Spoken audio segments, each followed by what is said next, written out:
Welcome to Driving the Lane with Randy Kraayenbrink and Chuck Rowe, a podcast presented by News Talk 1540 KXEL. Now, Driving the Lane. Welcome to Driving the Lane. Randy Kraayenbrink, Chuck Rowe, the show where we talk about mostly one thing and one thing only, and that is Panther basketball. Now it's important that we remind you that even though we are the official UNI basketball show for News Talk 1540 KXEL, our comments may not reflect the feelings of our friends at UNI. However, Randy is a former player, and I enjoyed some good games at Arch Madness. So this show is as official as it's going to get.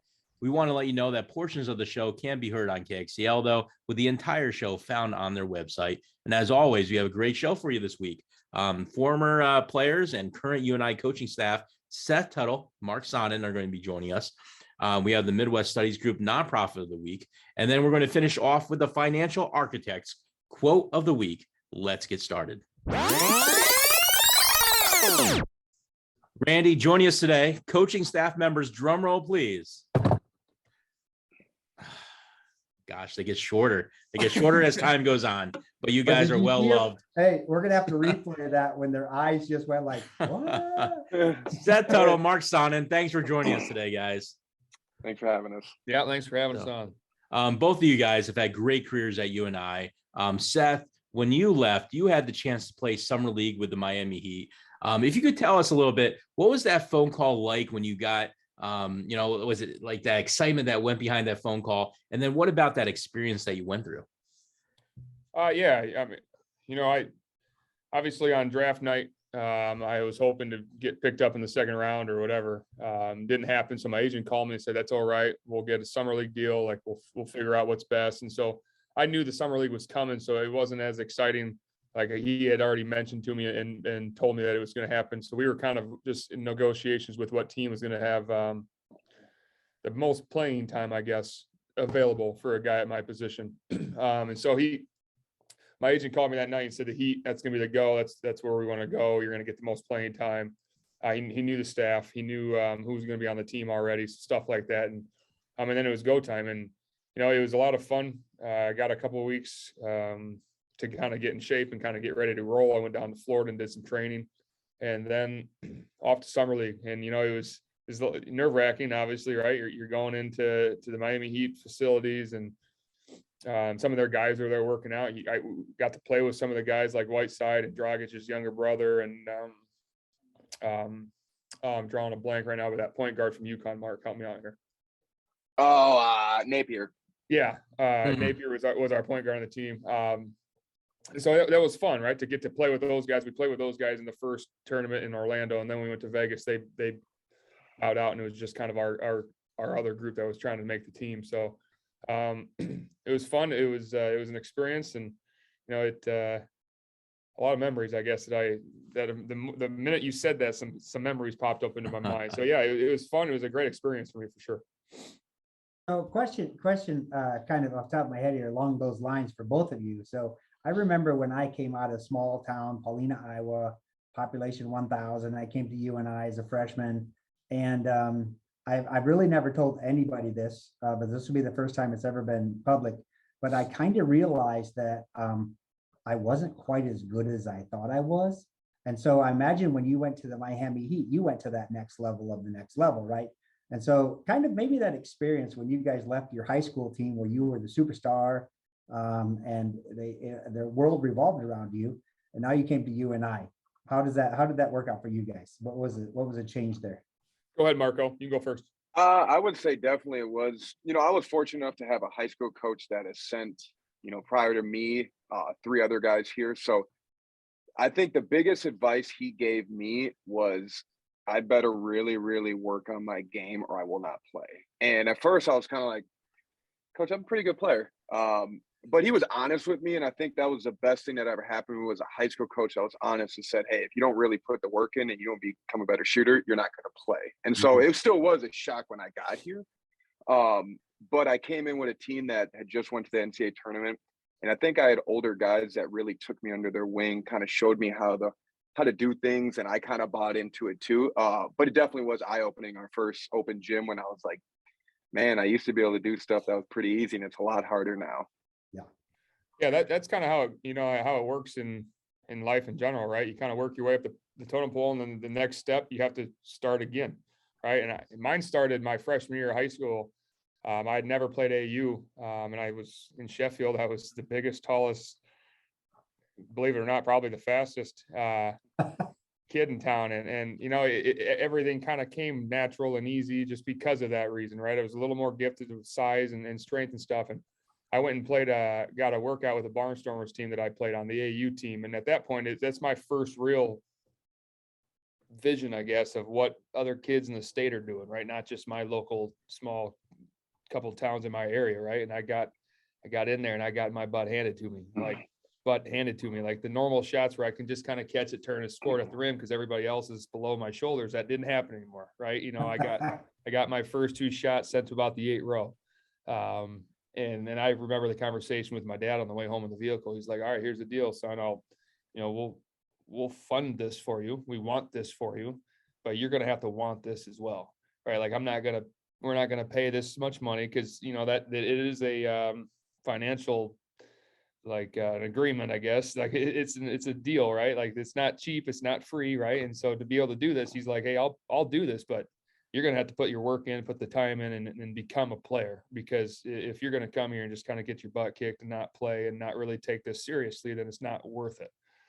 So I got that look kind of my freshman year of high school, just going from, like you talked about, kind of my area to the next level competition in the state of Iowa. And then obviously, like you said, going from high school to college to Europe, to that summer league, like, yeah, it's a jump, and it always, no matter what, it's going to take a little bit of getting used to. Well, Marc, you're in pretty much the top 10 for every UNI 3-point, record that's out there. And Seth, obviously you're one of the top scorers in UNI history. So to your point, things just don't come just like naturally. You just don't show up one day and just start scoring points. There's a lot of blood, sweat, and tears that go behind during the day that people don't know about. Maybe you could share with us, what were you doing practice-wise during the day to prepare you to get some of those records? Oh, we were defensive players, weren't we, Marc? Oh yeah, 100%. Like everybody wants to talk like defensive player, right? If we can just start talking about it ourselves, maybe people will start to believe it, Marc, right? Very true. Very true. Oh, go ahead, Marc. You can talk about what you got going on.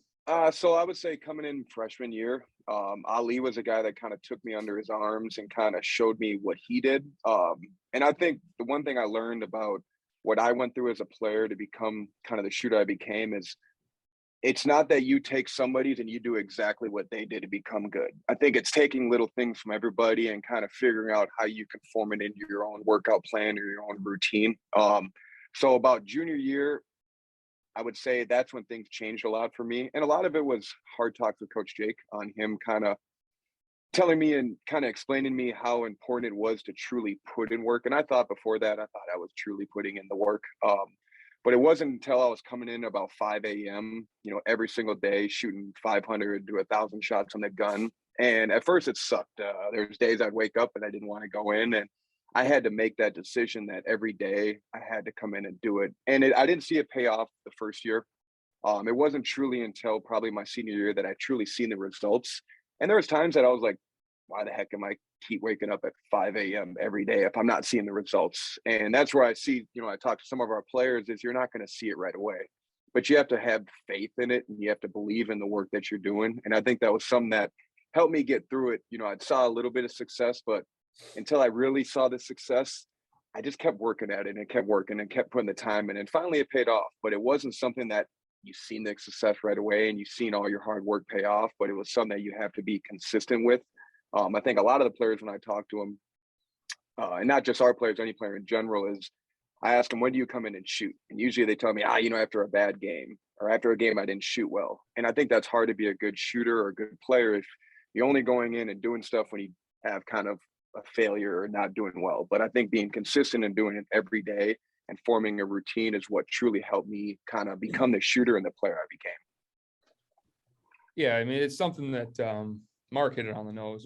There's not much more I have to add to it. That's kind of that's kind of what we live by here. And that comes from the top down with Coach Jake, right? He likes to get calendars out and write on each day what you're going to do and follow it for the same reason that Marc mentioned, right? It helps to be consistent that way. It helps to kind of get into a routine that way. You find yourself getting into a rhythm that you get comfortable with, right? So it's not, what am I going to do today? No, this is what I got to do. And this is what it's going to take. And I'm going to do it. And stuff like that. And so that starts with our head coach, Coach Jake. He's big into that. He's been big into that. That hadn't changed from when I was a freshman to still right now, right? We do that with our players still now. And it's big. It's a big part of it. And then, the other thing a lot of people don't talk about, like for me, I love basketball, right? I watch basketball. I study basketball all the time. So I'm sitting at home and the SoCon championships on the TV, I'm watching it. Right. And I'm trying to learn something from him. That's always been me. That's always been, it's just been a part of who I was, I guess, growing up. And in college, I remember sitting there and then Bohannon and I would just be chilling and we'd be watching a random game talking about it. So just loving the game was something that was really important to me, because you pick up on stuff watching basketball games. You pick up on what works for this player, what doesn't work for this player, what this team's doing. What beats this coverage, right? You pick up on that stuff, believe it or not, just watching the game. So that was a big part of my development, in my opinion. Yeah, I think I'm gonna throw a teaser in, Chuck, about the quote of the week is coming later, right? And I think I'm gonna throw part of it in here because these two guys kind of mentioned on the head. It's about, if you hang out with successful people, you will become a successful whatever that is. And, Marc, you mentioned Ali kind of took you under his wing, helped you out. Seth, when you were a freshman coming into UNI, who did you look up to and say, yeah, that's who I want to be like, or I'm glad that person came alongside me and helped me out? Yeah. Besides Randy. Yeah, all of them. No. Like I told you, my jump from my really small town to UNI, I didn't know anything at all, right?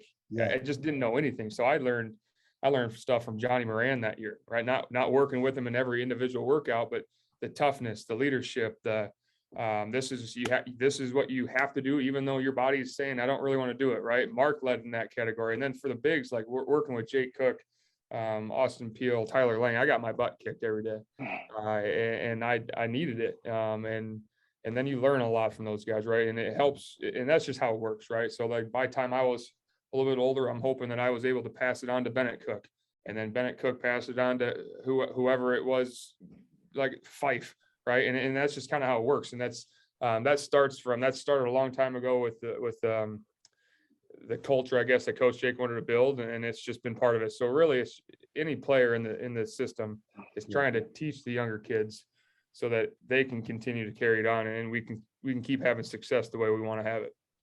And Marc, as you know, Ali was on our show not too long ago, about a month ago or so. And, here's a quote from him. Well, one guy that's on the UNI coaching staff now, former teammate of yours that shot a dagger or two in life, would be Marc Sonnen. So if you take the year 2022, and if you guys were to do a virtual 3-point contest, who would win, do you think, these days? I'm still winning. Marc's a better shooter than I am, probably. He's not as clutch as I am. I think he gets clammy hands when the game's on the line. That sounds just like him. Yeah. So then we talked about, could we do a virtual 3-point challenge sometime? He was up for it. Are you game sometime this summer to do that? Of course. I would love that. And I'll say this. I'll beat both of them. Put me in on this. I'll beat both of them. Hey, I'll say this, so Ali kind of started the whole coming in shooting thing. And that's I got a little bit of that from him. And kind of just what Tut talked about of, taking somebody and, helping that next generation or that next player. And Bohannon was somebody I kind of took under my wing his freshman year. And we worked out a lot, and I kind of showed him what I did in shooting. And I think we all kind of saw what Bohannon kind of became as a shooter and all the hard work he put in. And so you can kind of see a line from Ali to me to Bohannon and kind of who Bohannon passed it on to. And I think that's important as a player is leaving, it's cool that the game we played in Kansas or the shots that I made, but I think leaving the legacy to help the next generation or the next players, I think is just as important as any game or shot you could ever hit. But I'm still a better shooter than Ali, with all that said. Well, here's the deal. You guys are such humble guys, and I know you would never say this, so I'm going to say this. that you guys are able to walk around town and you're really like local celebrities. But I'm more curious, what's that feeling like when you're not in Cedar Falls, when you're back home and you're walking through your old high school or maybe your hometown and you see some of those people that helped raise you? What's that like? Yeah, it's awesome. You know, there's a sense of pride that for me kicks in right away. Like, I'm proud of where I come from. I'm proud of the people that helped, you know, form me into the man that I am, right, and who I've become. And I had an opportunity to go back and watch a family friend of ours is still playing. They have a young kid who's playing on the high school team now, and I was able to go watch their game the other night, and it's just awesome walking through and seeing all the same faces, the same families, right? When you're a town of just over 1,000 people, you know everybody, and then you know all the joining towns that are part of West Fork. You know, you just get to know everybody, and heck, their grandparents even. So for me, it's just a big feeling of pride, right, of where I've come from and those who have helped me along the way, for sure. Yeah, I would say the same. I mean, it also even starts here with Eric Crawford. I didn't really know Eric a lot when I was at Tartan, but he had a legacy there, and he kind of put in, you know, what it meant to be a Titan, what it meant to come from Tartan. And without even knowing him, just the work he put in and all the stories about him was something that kind of inspired me. And that's something going back. I hope I can do that with, you know, the next generation, but also being appreciative of what the coaches before me at Tartan were able to do for me. My AAU coaches were able to do for me. Anybody in general, if it's a trainer, if it's a lifter, heck, if it was just somebody that brought me to practice that day, I think I wouldn't have been the player I was without all the people in my circle that were able to help me. Who would have ever known that Tartan was going to be the biggest feeder school to UNI, right? I mean, so hey, you never know. So, but Marc, something that you're willing to get out there, and I always love reading about this because you know, it's just very inspiring to me. Is anyone that pays attention to you, they know how important your mom is to you, and you know, you're 10 years old, your mom passes away. What sort of stress does that bring into a young man, and how did that experience and both of your parents help shape you into the leader that you are today?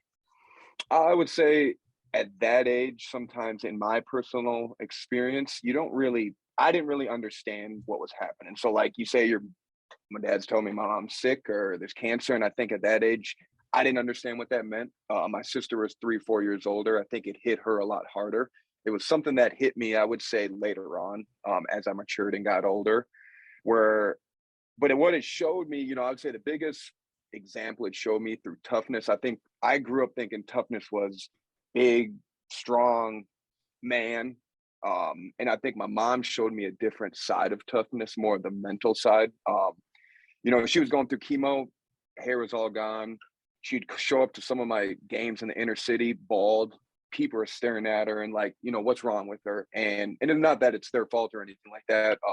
But I think it showed me that she didn't really truly care what people thought. And she was willing to, you know, go through chemo in the morning, come to my basketball game, feeling sick and not doing well. But because she wanted to make me happy and show that she could be there, I think she showed me what true toughness and kind of grit was. And that was something that kind of stuck with me as a player. I was never going to be the biggest, the fastest, the strongest guy, but I learned that you can kind of push yourself to these limits that you probably didn't know as a person. And that was a big thing she taught me. I think what my dad taught me was kind of what love meant. As far as he worked a job full-time, construction, he was able to pick me up from school, bring me to my basketball games. He didn't really have his own life. It was basically work and kids.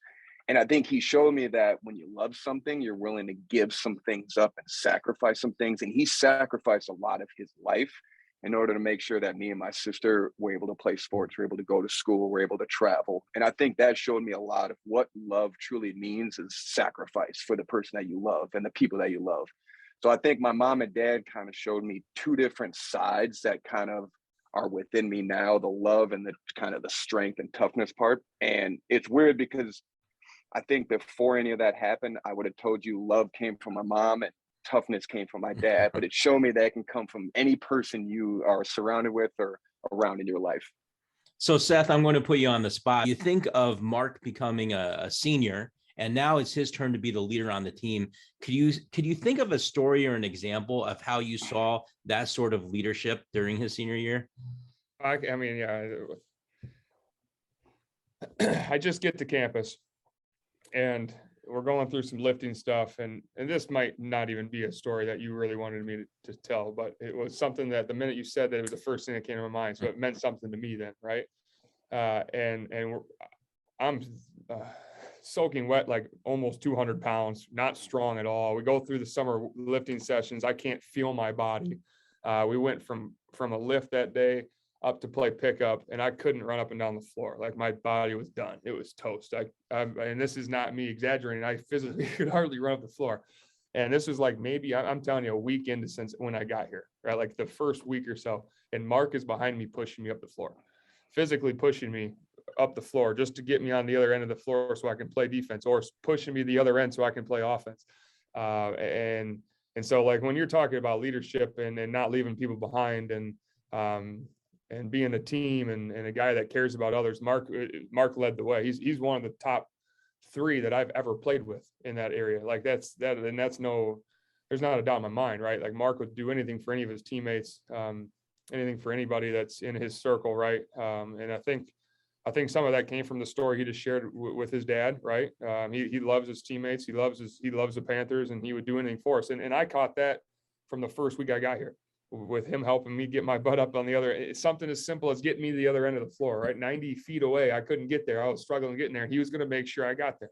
And so just a small story that came to mind. I'll never forget it. And Marc probably doesn't know I even know this, but I love it. It impacted me right away. I understood, like, okay, he's got my back. As I get going and get into better shape and get stronger, like I'm going to go to war for that guy because of what he did for me. And then like we talk about, you pass it down. So I remember those things. And I try to do the same for the kids that came into the program when I was then in his shoes. So Randy, could you imagine Seth pushing me up the court? He would probably get a hernia. Pick a ball. But if you were in a wheelchair, maybe. Maybe, yeah. Maybe. Well, obviously you guys were great teammates for a few years. What I wanted you to do is, just give a 1 or 2 word description of maybe some other teammates that you had. Again, just 1 or 2 words of some of these other guys. Johnny Moran. Tough. Warrior. Anthony James. Fast. Microwave. Microwave. Yes. What about Austin Peele? Throw the hook. Yeah, smart. Deion Mitchell. Ooh. I got to say a tank. Yeah, man. He weighed more than I did, and I was our starting center that year. I'm good with Tank. No, he was. I think of him, and I think of like just in terms of his basketball. I'll say transition, because he was one of the best kids in transition I ever played with. About Marv Singleton. Oh man, what would you say, Tut? Backbone. He was the backbone of our team, man. Like, yes, glue guy. He held everything together, and he wasn't going to let anything go in a different direction than straight forward for our team. Wes Washman. Freak. Yeah, Freak, athlete, honestly. Man. Like athlete. The most athletic kid he's still probably one of the most athletic kids I ever played with. Nate Buss. Sniper. Yeah, certified sniper. He could shoot, man. Like there'd be days, I'm going off the 1 or 2 words here, but there'd be days we're doing a shutout drill. You just have to get a stop in 30 seconds. And he's on the other team, and we get it down to like 3, 2, 1, and Buss shoots this behind his head from 35 feet away and cans it. And Jake's like, do it again. Yep. That ain't a stop. And I'm like, come on now. Like, that was Buss, man. Like he was an offensive guy, man. He could get hot. What about Chip Rank? Oh, Chip. Honestly, and this might be more than a couple words, one of the nicest human beings I've ever met in my whole life. Yeah. I'm not saying greatest guy. I'm right there with him. Love that man. And last one, Matt Bohannon. Brother. I love it. Brother. He's my brother, man. Yep. He's been my roommate from day one. Went through some fun times with that kid. So he's a brother to me, man. So you guys were obviously awesome teammates as well with each other. So who called who first when you find out Marc's joining the staff? I don't know. Yeah, I don't know. I mean, I guess I kind of, It was a I fast guess I kind of transition. knew it was coming. Yeah, it was a fast transition. You could say. It was like, bam, done. Yeah, Mark next did. time I was here like that, I was like, hey, how's it going? So I don't. I guess I kind of expected it once there were some rumors or some people talked about some stuff, and the next thing I know, he was sitting right next to me. So yeah. Okay. So Seth basically like Zioned you, finds out you're coming, and he's like, I'm not shooting him a note. Who cares? yeah, no, He's like, I'm yeah. trans. I'm telling you, I don't even remember when it was, Mark. Like it might have I'll been. be honest. I don't even remember. I feel like I've been here for like Like, I'm 7 trying to years figure now. out. I'm trying to figure out when was your official first day? I mean, because you were kind of here. I don't know. It was Well, a I weird came for thing, the but Hall of Fame it was what? weekend when we got introduced to Hall of Fame weekend. So that was like a week or two before I got here, but I wasn't like it wasn't a thing yet. Yeah, It's you know how Yeah, any of this see. stuff is. that's my excuse. There was a lot going on. So what about the playbook over the years since you guys played? How much of it has changed? I mean, I don't expect you to know a percentage, but how much of it has changed? And do you two get the opportunity to put a couple wrinkles into the playbook? Let Todd handle this one. Yeah, I mean it's I would say it's changed. There's still obviously some staples that we ran before I got here, when I was here, and still today. We have a bunch of those kind of staples and quick hitters, right, to get the ball in the post or get a three, all the stuff that kind of everybody runs. Everybody's kind of always run. And then there's a big aspect of our offense that's way different from when we played. It's the pace, it's the side to side movement, it's the dribble handoff, the more ball screen oriented, which is just where basketball is led, right? The game constantly changes. It was dramatically different for me from when I played here to just the year after when I went and played in Europe. And so then, I played over there and I got to play in that system. And the more I played in it, I fell in love with it. And I just thought of how good it would be for a group of our guys, right? Like the things you needed are kind of the guys, or the kind of the traits that our guys have here: skilled bigs, shooters, some guys who can play in the pick and roll, get downhill. And then just thinking of those things, and Jake jumped on board, and so we run a handful of different stuff. Our base offense is drastically different, but we still have some of those staples that we've run for decades, Years. And you know what? They still work. Yeah, they do. At the start of his career, though, Noah Carter was, the idea was that he was going to be like the top swingman for you, going between guard and forward. And now he ends up being the starting center. How does that change the playbook? And how hard was that to change the playbook in the middle of the season? Yeah, he did a really nice job of molding into that position for us. Within our offense, how it works, our 4 and our 5 can be very interchangeable, depending on who our 4-man is. So with Noah, it could be very interchangeable. We like to call him a hybrid. And so some of his same principles within our offense would translate to the 5 position, if that makes sense. So for the most part, our base offense didn't have to change too much. We just did it with a little bit smaller lineup, per se. And then what the defenses did to us was sometimes different, right? They'd switch all 5 and then try to throw some wrinkles at us. But for the most part, our offense didn't have to change too much. Our sets did in a little bit, just kind of moving guys around to get them in the best spots for them and what they're able to bring to the table and for our team, right? So some of those things we had to move around a little bit. Noah obviously knew all the plays at the 4, had to learn all the plays at the 5, which meant someone else needed to learn all the plays at the 4, and stuff like that, which is normal. So I wouldn't say it had to change too much, but they had to learn a couple of different spots and a couple of different wrinkles, and we had to learn to play against teams that switch all 5 and certain things like that. Well, things that I hear from people all the time that worked with you, Seth, over the years is that people will say that nobody knows angles and how to use the backboard in the post better than Seth Tuttle. And so did you have to work with him a little bit on post moves and how to use angles a little bit better moving into that position? I would tell you that Noah has some of the best touch I've ever gotten to work with or play with. So some of that and a lot of that is natural ability that he has already learned or was born with. His touch is incredible and his angles are pretty good. Now there are some things that he had to learn in terms of angles with just sealing, angles with screening, because he didn't do much ball screening. He was more of a guy who come off the screens a little bit. So that some of those things changed with angles and timing and stuff. But in terms of post moves, the kid is gifted, right? So we play one-on-one, whether I'm playing defense or he's playing against the rest of the guys, and he has a knack for it, right? Already naturally. Like there's some things we talk about and some pointers that work for me that I'd throw his way and he'd give him a try. And if it worked for him, great. If it didn't, then we have adjusted and stuff like that. But for the most part, that kid is just very gifted in terms of touch and knowing how to get a shot off around the rim for sure. So the MVC tournament comes up, and first game up is going to be Illinois State. What impressed both of you about the team during that game? I would say just the way we came out. I would look at Vice 2 years ago, came out versus Drake and kind of didn't have the greatest game, right? So I think a lot of those guys that were on that team that are still on this team had a little bit of like a motivation, like we got to come out ready to go this first game. And I think it was one of those, it wasn't perfect right away, but I think they settled in and finally kind of found their groove. And I thought they really played a pretty dang good game, that first one versus Illinois State. And it's not always easy playing a team that played the day before and they had a whole game under their belt and you've kind of haven't played for about 5 days.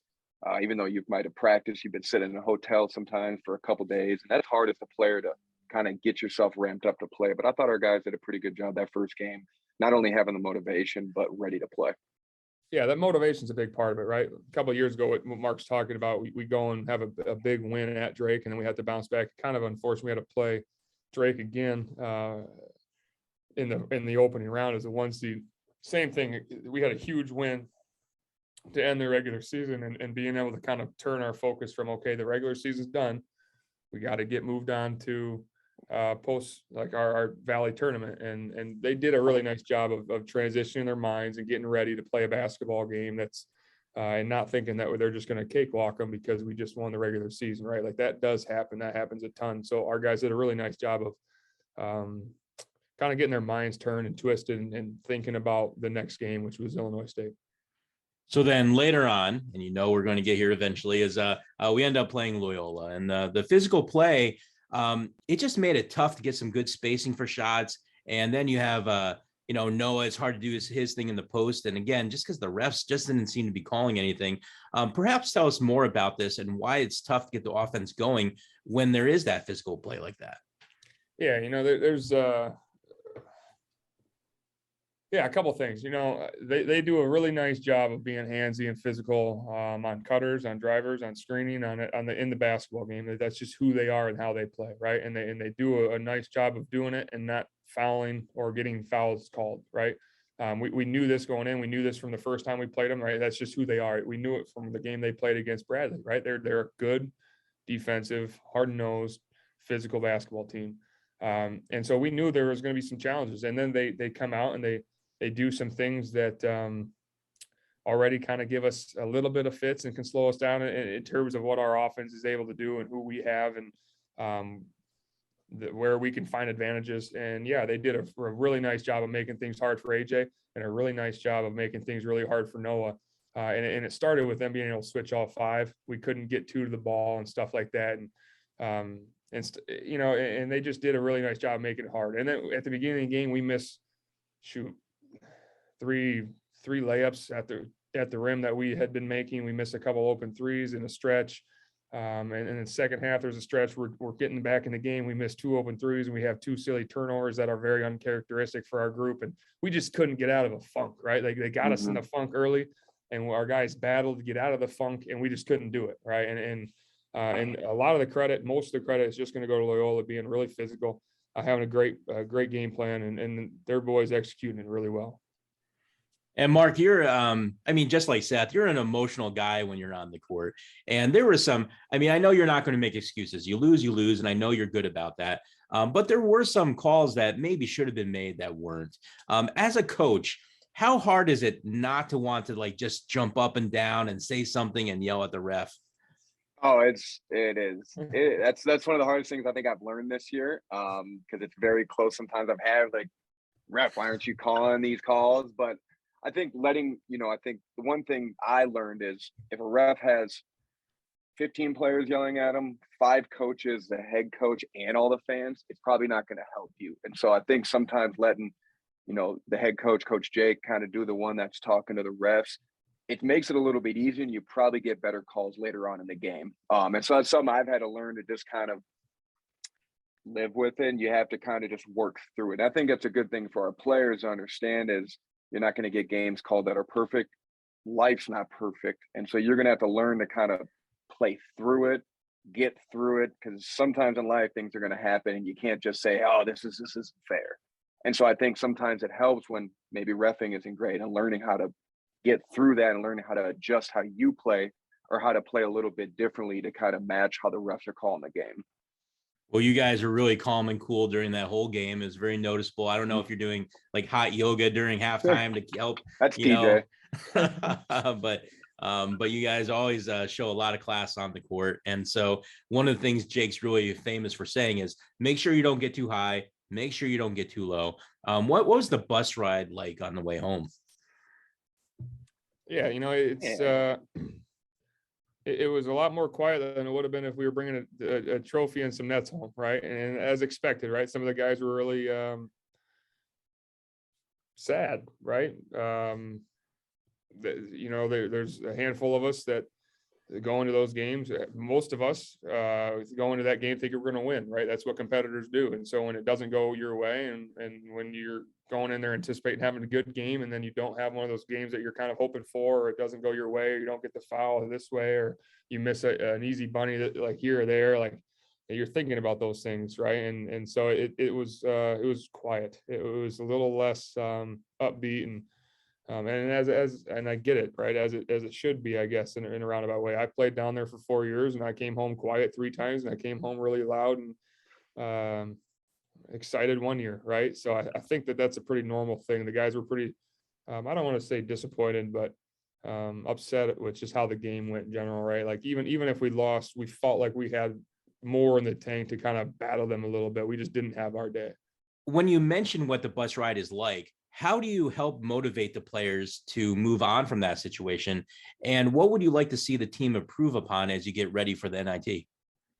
I think, talking to them individually, it's one thing, you pull a guy to the side after the game and kind of talk them. And I think a lot of it, what I use sometimes is my experience, what I dealt with as a player. And like Tut mentioned, there was 3 times I came home from MVC tournament. I wasn't happy. And there was 1 time I was. And I think teaching them and helping them kind of talk through it about how your experiences and how you use that to help them, I think can help motivate them a little bit more and kind of lead them down, hey, it's all right. There's still more to life. There's still more to basketball. We're fortunate. Unlike a lot of teams that just lost one of their tournament games, a lot of the teams in the country are done. We are fortunate enough that we still get to play in the NIT. So I think some of the guys I talked to is trying to get them to understand that, yeah, we didn't make the NCAA tournament. And I know all of our guys had goals on getting there, but we still have basketball left. We still have important basketball left. And I think as any player that ever played the game that is done now, anytime you get to play a college basketball game, you should be as jacked as you can be. Because trust me, I'm 31 now, and I wish every time I walk out on that court and I hear the fans and I get that feeling, I want to freaking go out there and play right then and there. But I can't because I'm done playing now. And so I hope from talking to the guys and the guys realizing that, yeah, our goal of getting the NCAA tournament isn't there anymore, but we still have great basketball and you still actually have a chance to play basketball. There's a lot of kids around the country that don't get the chance to play basketball anymore. So I think understanding the situation we're in and how fortunate we are that we won the regular season to get to the NIT, I hope that our guys can take this challenge moving forward to kind of make sure that we put ourselves in the best position going forward. Well, shoot, Benny Jacobson and Eric Coleman are still playing. You guys, there's still hope for you guys. You never know. Yeah, I'm old. Both of you guys have been excellent. I mean, you guys are like masters at relating with kids. And Seth, I remember going to your own basketball camps. You just did an awesome job leading those things. And Marc, I know you went directly into coaching pretty much, after you finished playing. So just curious, tell me about some of your coaching experiences through that avenue and what you enjoyed about it. Man, one of my favorite things from the summer when I was, so you can't throw your own camp or hold your own camp now you can, right? But when I was going through college, you couldn't do that. Now the NIL deals do allow kids to have their own camp. So I had always wanted to run my own camp back in Sheffield. And so when I finally was able to do that after I graduated, I went back in my first year. My high school football coach helped me set everything up, got the webpage going for me, had everything sent to hit. Like he helped me big time because I had never done it before. And it was the most fun I had that summer, right? Like now, obviously it was fun for me because I got to have a bunch of my buddies come and work camp with me. So they were there for the whole weekend, and we got to golf and stuff outside. So obviously that makes it fun too. But like the camp and the campers and the relationships that you get, we get to do that here with the campers, and then with Coach Jake's camps and stuff. And we've done that, but going back home and doing it for the kids that don't come to these camps, and the kids that know you, and the kids that see, our picture of our state championship on the wall in the cafeteria every day. Like that was special. And then the questions they ask you are so different, right? It's not about being a Panther. It's about being when you're a Warhawk or they'd ask you about your professional career because they knew that their parents must have talked about that. So the relationship part was special. Being able to talk to these kids from your hometown when you grew up and from your area was special. And then, it lasts. So there's a kid playing, a couple kids, like 3 or 4 kids that are playing for Humboldt tonight in the state tournament that came to my camp in Sheffield. I mean, that's just awesome, right? So I still get their parents sending something on Facebook saying, hey, they're playing tonight, like, hope you're watching or whatever. I saw one of the parents posted something. I went on there and I said, man, they must have learned a lot at camp. So just these relationships with people, and then the network that you can build through the relationship with kids at camp is awesome. And like I said, man, I look forward to it every summer when I was able to do that back in Sheffield. It was a ton of fun. Yeah, I would say, like Tut mentioned, relationships. I did a lot of training, so it was a little more sometimes one-on-one when I was working with kids. And I think just getting to know the kids and the relationship, and then like Tut mentioned, seeing them now. A lot of the girls that I worked with are a little bit older. There's one that's playing, in college now, and being able to kind of see her journey. And I think with me when I was a trainer, it wasn't that I made them the player they were, but I think I was appreciative of being along their journey and seeing the time that they put in, the work they put in, and being able to just appreciate that, to see a young kid willing to put the time in, and not that you're making them do it, but they want to come in and they want to learn from you. And I think you get something from that when you're able to help somebody else out to help achieve their goals. But I think the biggest thing I learned from everything, especially working with kids, is patience. And I don't have kids of my own, but I think just from working with kids over a 5-year span, I didn't realize how much more patience it gave me, especially working with now older guys, college guys, where it's really easy to just be impatient, like, why can't you just do this right away? And I think working with younger kids, learning that, hey, things don't just click and work, and everybody's a little different how they learn.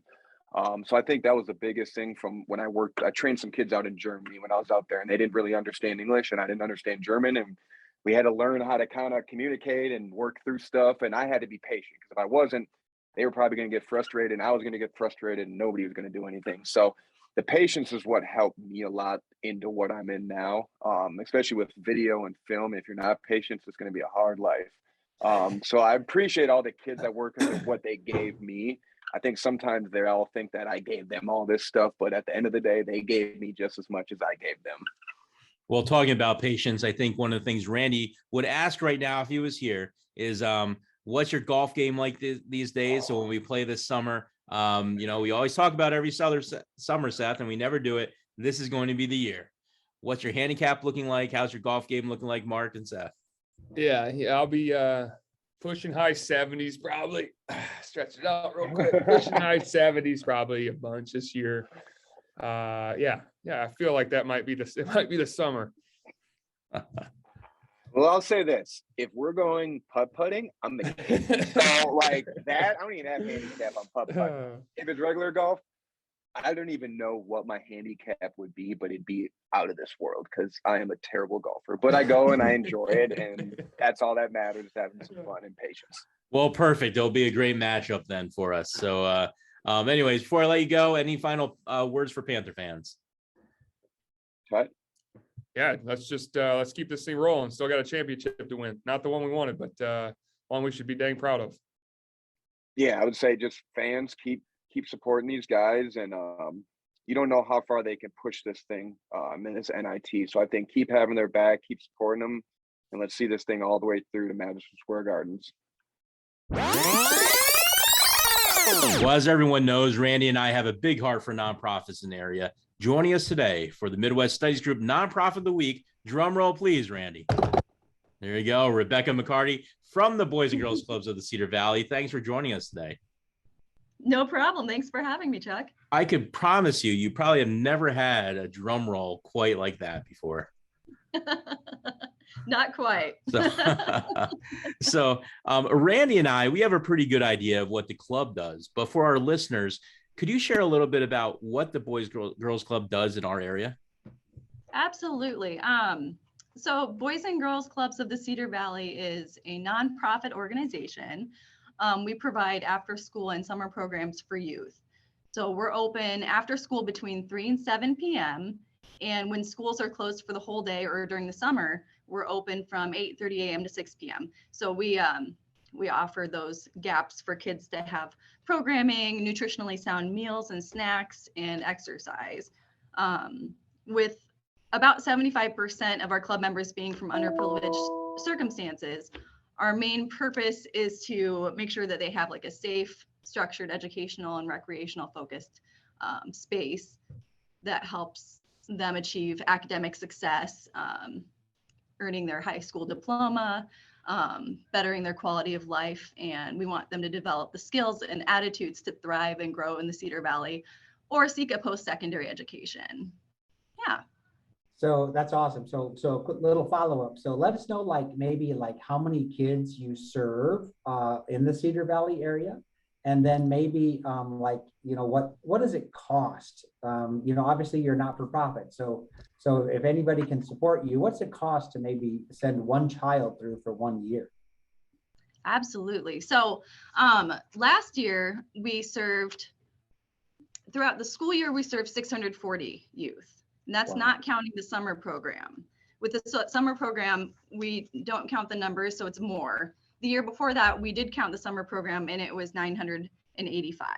So generally speaking, we're serving about 1,000 kids. And for a year, basically, it's only $30 for 6 to 12-year-olds to have a whole year of programming those meals, field trips, you name it. And then for teens, 13 to 18, it's only $10 for a year. So if that cost is, an issue for any family, we have tons of scholarships or, volunteers that help take that cost. So we don't turn anyone away. Yeah. And the amazing thing is Rebecca watches all those kids just by herself, like no one else. So yeah. So the meals wouldn't be nutritionally sound. But as you can imagine, though, with an organization that size, you're always relying on volunteers and supporters. So where could people learn more about supporting the Boys and Girls Club? Because they don't want Rebecca doing this all by herself. She needs help. So what's the best way of doing that? Absolutely. So we'd love you to reach out to us at our Lime Street location. That's where you can also sign up your child for a membership. That's 515 Lime Street in Waterloo. So we're open, office hours, 8 a.m. and then we're here till 7 p.m. You can give us a call, 319-234-2839. And you can ask questions about that, hook up with our volunteer mentorship programs, or you can go to our website, which I'm also in charge of the website. So if you have any feedback or think it's missing something, let me know that too, which is www.cedarvalleyclubs.org. Awesome. Rebecca, thanks for joining us. And like Chuck had said, we have a heart for not-for-profits and especially a little bit extra room in our heart for the Boys and Girls Club. So thanks for your time, and we hope we send some people your way. That brings us to the part of the week that everyone's been waiting for, the Financial Architect's Quote of the Week. Quote of the week, here it is. If you hang out with successful people, they will brainwash you into believing in yourself and thinking you can achieve anything. You know, what's interesting is I work in an office. A lot of times, you know, people are working remotely. So a lot of my teammates are working remotely. So Yes. many of times I'm just sitting in a room by myself, which Right. your quote absolutely now scares me. Right. Because if I'm literally the smartest person in the room, I might be in for trouble. So That's awesome. but you bring up a great point that people should consider, right, Randy? Hang So out with if, successful people. let me ask you, Randy, whether it's basketball or maybe it was through work or whatever you could think of, if you could think of like that one mentor that was like that person that just really engaged you, who would that person be? Yeah, so I was the youngest of 5 boys, right? So it was my oldest brother, Dave, who Okay. definitely was the one who drove me, told me I was good, you know, made me he kind of made me who I am today in so many ways. So I would say it was my brother, Dave. Okay. Yeah. Got There's surrounded been by the right others, folks. There's been a number of others, but I'd throw a lot of it on my brother. Well, great quote as always. Good for you, good for me, good for everybody. Now it's time to say goodbye from Chuck and Randy. Thanks for joining us. Catch you next week. Enter the closing music.